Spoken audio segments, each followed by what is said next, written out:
गंगा तरकु जाई भजन साधन समाहित पूर्वक देहत्याग करी वैकुंठ धाम प्राप्त होईछि। एणे जमदूतगण भीत एवं विस्मित होई जमराजंग पाखकु जाई आद्य प्रांत सबु घटना वर्णना करिसंती आउ पचारिसंती त्रिभुवन रे केते जण शासनकर्ता अछंती।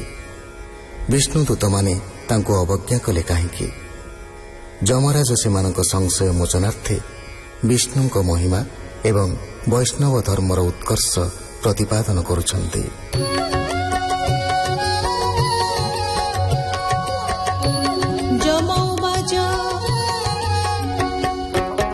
संसार कर्ता जेते भृगुआदि ऋषि सहिते ए आदि जेते कहिलु ताहार माया न जानिलु के बजानिब ता महिमा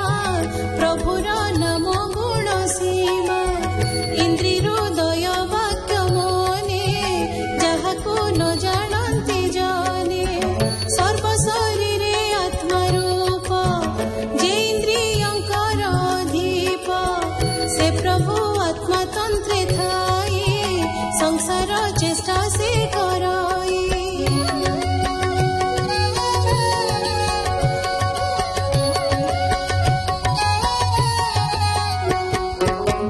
ताहार दूत गणे करी ताहार रूप गुण धरी संसारे निर्भय विहरे हेले अशेष प्राणी तारे देवे पूजित तेज युक्त अति अद्भुत विष्णुदूत भक्तिमंत प्राणी मानंकु शत्रु सकाशरु ताहांकु आंभ भयरु से रखंती सर्वत्र स्थाने विराजंती विष्णु विषये जेउ धर्म अज्ञात देव ऋषि गण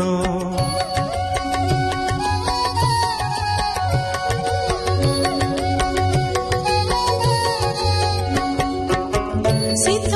सूरज चरण मनुष्य विद्याधर मान ए सर्वे जानिबे के मंत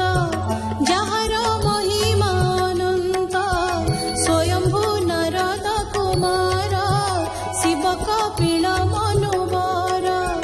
प्रहलाद भीष्म जनक मुहि द्वादश बलि सुख हे दूते सुन मोर वाणी विष्णु भक्ति एते जानी गुप्त विशुद्ध दुर्बोध्य जे धर्म जानी मृत्यु छेद।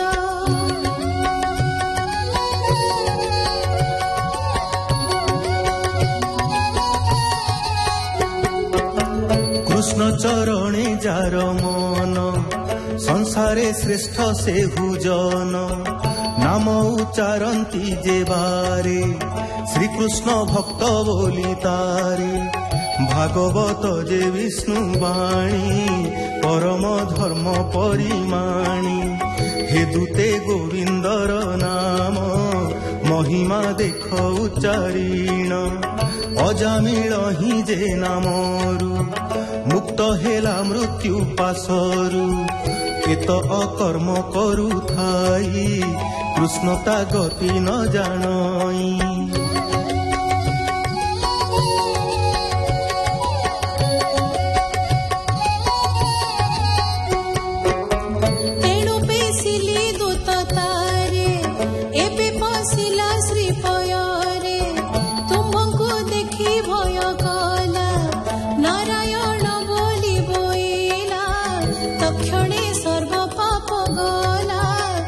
पशु मुखत होइला यज्ञादि करी मूढ़मती नाना कर्म रे प्रवर्तन्ति नाम महिमा न जानन्ति विष्णु माया रे मोहि हन्ति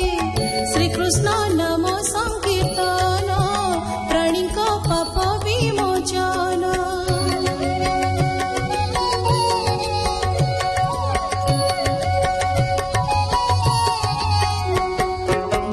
एमते जे प्राणी पंडित कृष्ण सुमरे अविरत ताहांकु मोर दंड नाही ପାତକ ଯେତେ ତାଙ୍କ ଥାଇ ମୁକୁନ୍ଦ ପାଦର ବିନ୍ଦ ନିତ୍ୟ ଶ୍ରବଇ ମକରନ୍ଦ ତହିଁ ବିମୁଖ ଯେଉଁ ଜନ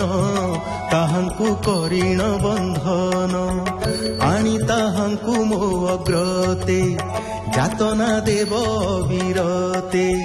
ନିର୍ଲୋଭ ଯେ ପରମହଂସ ତାହାଙ୍କୁ ନ କରି ଜିଙ୍ଘାସ ଗୃହ ବନ୍ଧନେ ମନ ଦେଇ ନିତ୍ୟ ଅସାଧୁ ସଙ୍ଗେ ଥାଇ ଜିହ୍ୱାରେ ନ ବୋଲଇ ନାମ ନ ଚିନ୍ତେ ହରି ପାଦ ପଦ୍ମ କୃଷ୍ଣର ପାଦେ ଚିତ୍ତ ଦେଇ କେବେ ସ୍ତୁତି ନ କରଇ ବିଷ୍ଣୁର କର୍ମରେ ବର୍ଜିତ ନିରତେ କୁସଙ୍ଗେ ଆସିତ ଏମନ୍ତ ଭାବେ ଯେତେ ପ୍ରାଣୀ ଯାତନା ଦିଅ ତାଙ୍କୁ ଆଣି ଏମନ୍ତ ଦୂତ ଆଗେ କହି ଯମ କହନ୍ତି କୃଷ୍ଣ ଧ୍ୟାଇ ମୋର ଦୂତଙ୍କ ଅପରାଧ କ୍ଷମା କରିବା ପଦ୍ମପାଦ ଶ୍ରୀହରି ପୁରୁଷ ପୁରାଣ କ୍ଷମା କରନ୍ତୁ ନାରାୟଣ ପଣ୍ଡିତେ ଯାର ପଦ୍ମପାଦେ ସେବନ୍ତି ନିତ୍ୟ ଅପ୍ରମାଦେ ତାହାଙ୍କୁ ମୋର ନମସ୍କାର ହେ ଅପରାଧ କ୍ଷମା କର ଶୁକ ଉବାଚ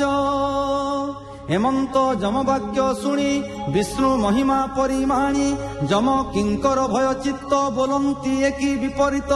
ଗୋବିନ୍ଦ ଆଶ୍ରେ ଯେତେ ଜନେ ତାହାଙ୍କୁ ଭୟ କଲେ ମନେ ସେଦିନ ଠାରୁ ହେ ରାଜନ ଦେଖିଲେ ଭୟ ହନ୍ତି ଛନ୍ନ ମଳୟ ଗିରି ତଟେ ବସି କୃଷ୍ଣ ମହିମା ପରଶଂସୀ କହିଲେ କୁମ୍ଭ ଜନ୍ମ ମୁନି ଗୁପତ ଇତିହାସ ବାଣୀ ସୁଜନେ ଶୁଣି ଚିତ୍ତେ ଧର ଶ୍ରୀକୃଷ୍ଣ ନାମ ଆଶ୍ରୟ କର ଦାସ ଜଗନ୍ନାଥ ବୋଲଇ କୃଷ୍ଣ ମହିମା ଯମ କହି ଇତି ଶ୍ରୀମଦ୍ ଭାଗବତେ ମହାପୁରାଣେ ପାରମହଂସ୍ୟାଂ ସଂହିତାୟାଂ ଷଷ୍ଠ ସ୍କନ୍ଧେ ଯମ ପୁରୁଷ ସମ୍ବାଦେ ନାମ ତୃତୀୟୋଧ୍ୟାୟ।